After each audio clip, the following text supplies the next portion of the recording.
Okey, kita kenal situ adalah permainan apa? Itu adalah mainan kanak-kanak, iaitu mainan ular. Apa kaitan mainan ular tu dengan simpanan emas? Sebenarnya setiap kali kita nyimpan duit, seolah-olah kita tu sebenarnya sedang naik tangga. Gaji masuk, kita simpan duit. Bonus masuk, kita simpan lagi. Duit raya masuk, kita simpan lagi. Nampak macam makin naik, makin dekat dengan target.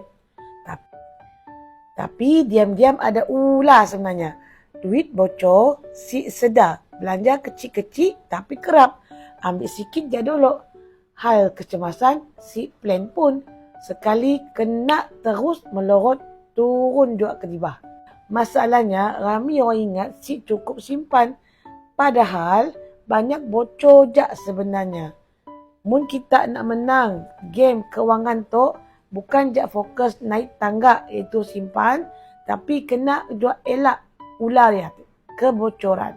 Cara mudah, tukar simpanan menjadi emas, si senang nak kita pakai gia-gia ajak, kurang kebocoran, bantu kita konsisten naik, dan kita mula simpan emas, tapi si tahu caranya, PM jak Kak Syam emas. Kelak Kak Syam guide dari zero sampai jadi. Okey?